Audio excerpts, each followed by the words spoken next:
Hello दोस्तों, नमस्कार दोस्तों। कैसे हैं आप सब लोग? आई होप सब ठीक होंगे। आप देख रहे हैं गेम ऑफ जियोपॉलिटिक्स। और जियोपॉलिटिक्स में एक न्यू डेवलपमेंट देखने को मिल रही है। न्यू डेवलपमेंट है ग्रीस और इंडिया को लेकर।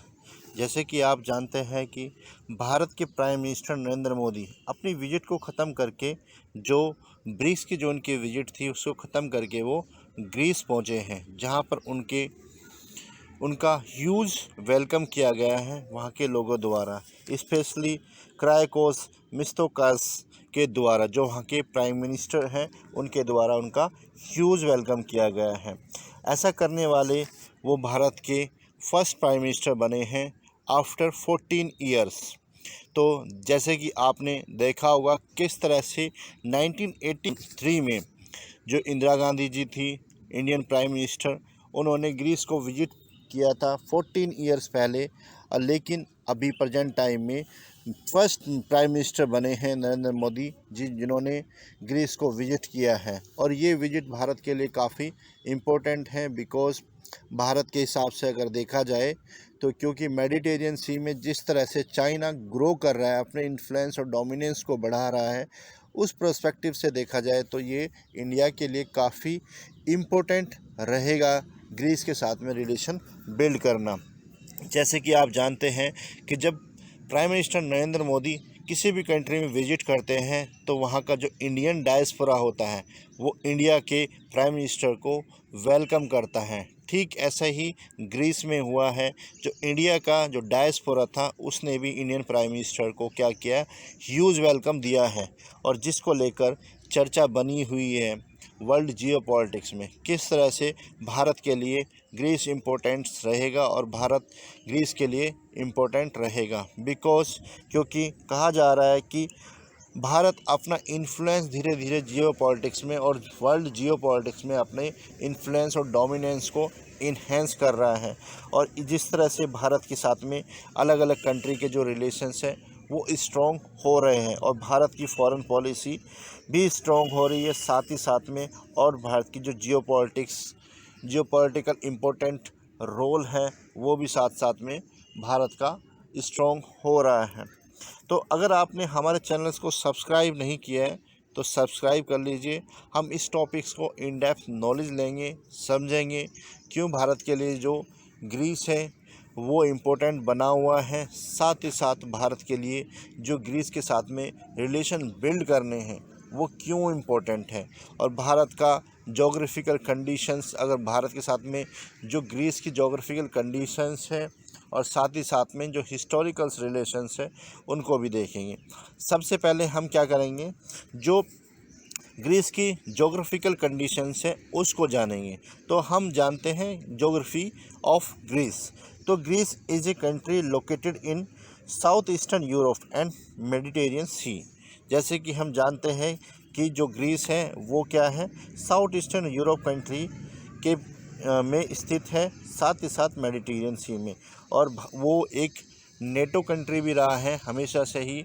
जो नेटो ऑर्गेनाइजेशन है उसका ग्रीस हमेशा से ही पार्ट रहा है।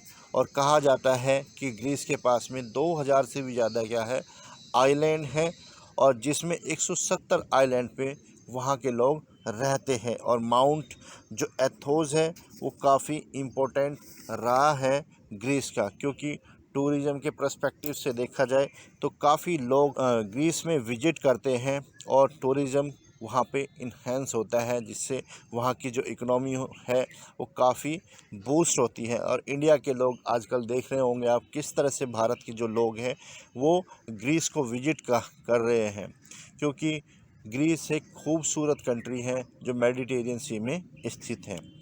अब हम जानेंगे इसके बारे में हिस्टोरिकल्स, जो हिस्ट्री रही है, जो ग्रीस की हिस्ट्री रही है और भारत के साथ में हिस्टोरिकल जो रिलेशंस रहे हैं ग्रीस के, उनके बारे में जानेंगे। जैसे कि आप जानते हैं कि ग्रीस ने क्या किया था, ओलंपिक की शुरुआत की। तो आज हम ओलंपिक, वर्ल्ड में ओलंपिक गेम्स देखते हैं तो उसकी जो स्टार्टिंग है वो ग्रीस से ही मानी जाती है।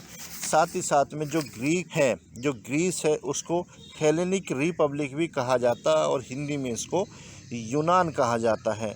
और जो इसकी कैपिटल है वो एथेंस है। इसको ऐसा कहा जाता है वर्ल्ड पॉलिटिक्स में कि ये एक ऐसी एटर्नल कैपिटल है जो हमेशा से ही बनी हुई है। इसका जो इतिहास है वो 4000 साल का रहा है।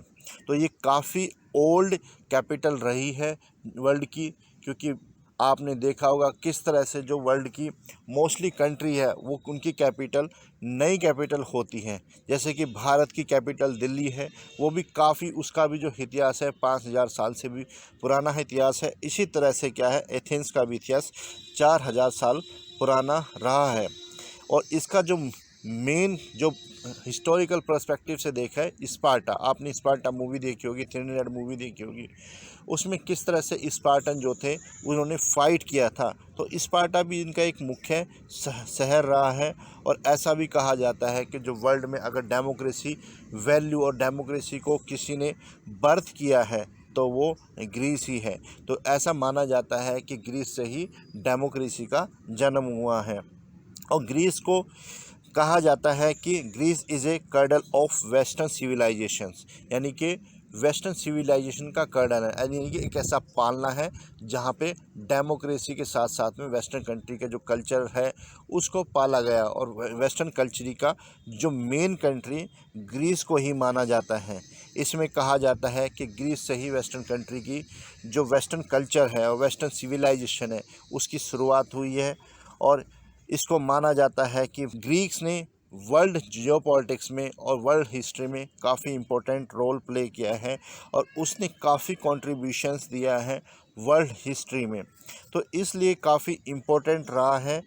हिस्टोरिकल पर्सपेक्टिव से देखा जाए तो अगर हम यूनान को या ग्रीस को देखें तो वो काफ़ी इम्पोर्टेंट रहा है। यहाँ के जो फिलोसफर्स हैं, अगर आप उनका कंट्रीब्यूशंस देखें वर्ल्ड पॉलिटिक्स में और वर्ल्ड जियोपॉलिटिक्स में, साथ ही साथ math and science, geography, political, ठीक है, इन सब क्षेत्रों में अगर हम एरिया में देखा जाए तो उनका कंट्रीब्यूशन काफ़ी स्ट्रॉन्ग रहा है।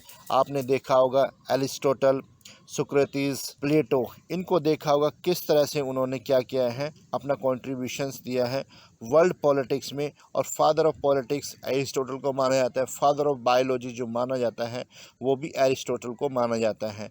द अलेक्जेंडर ग्रेट, जिनको माना जाता है कि वो दुनिया के विश्व विजेता कहा जाता है उनको, उन्होंने भारत को भी कैप्चर करने की कोशिश की थी, वो भी मैसेडोनिया से ही आते हैं। और मैसेडोनिया कहाँ पड़ता है, वो पड़ता है ग्रीस में। तो इस तरह से हम देख सकते हैं किस तरह से हिस्टोरिकल पर्सपेक्टिव से ग्रीस का इम्पोर्टेंट रोल रहा है वर्ल्ड हिस्ट्री में।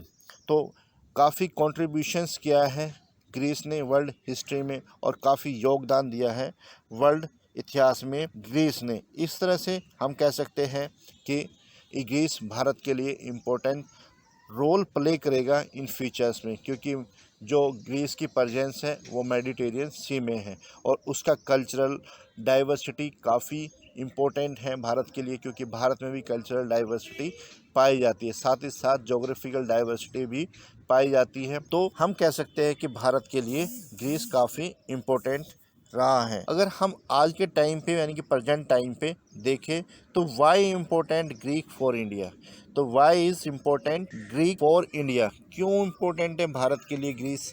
तो हम कह सकते हैं कि आपने देखा होगा टर्किया किस तरह से चाइना को देखा होगा आपने, किस तरह से जो चाइना है वो मेडिटेरियन सी में अपनी प्रेजेंस को बढ़ा रहा है। साथ ही साथ क्या कर रहा है टर्किया, ग्रीस और टर्किया का हमेशा से ही लैंड डिस्प्यूट रहा है।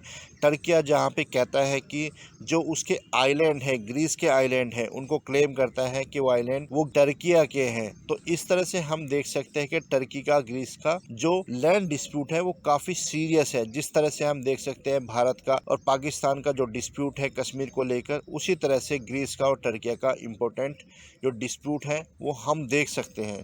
तो इस तरह से अगर हम देखें तो टर्किया जो पाकिस्तान को सपोर्ट करता है कश्मीर के इशू पर, वहीं दूसरी हम देख सकते हैं कि किस तरह से जो ग्रीस है वो भारत को सपोर्ट करता है यूएनए में कश्मीर को लेकर। तो इस तरह से भारत के लिए काफ़ी इम्पोर्टेंट रहेगा ग्रीस के साथ में रिलेशन बिल्ड करना। साथ ही साथ हम देख सकते हैं कि इन फ्यूचर्स में जो हमारे पास में टेक्नोलॉजी डेवलप हो रही है, हम जैसे जिस तरह से वेपन्स को क्या कर रहे हैं, डेवलप कर रहे हैं, चाहे उसमें अग्नि 5 हो या फिर ब्रह्मोस हो, हम उनको इन फ्यूचर्स में क्या कर सकते हैं, ग्रीस को सेल कर सकते हैं। तो इसलिए हमारे साथ में ग्रीस के रिलेशंस अच्छे होने चाहिए और साथ ही साथ में जो बायलैटरल रिलेशंस है जो इंडिया के साथ में ग्रीस के, वो काफ़ी स्ट्रॉन्ग होंगे इन फ्यूचर्स में। तो उससे हमारी जो प्रेजेंस है मेडिटेरियन सी में वो काफ़ी स्ट्रॉन्ग होगी। इसलिए हम कह सकते हैं कि भारत के साथ में जो ग्रीस के जो रिलेशंस है वो स्ट्रॉन्ग होने चाहिए। अगर आपको हमारा ये वीडियो पसंद आए तो प्लीज़ लाइक कीजिए, सब्सक्राइब कीजिए और हो सके तो दोस्तों शेयर भी कीजिए। थैंक यू दोस्तों।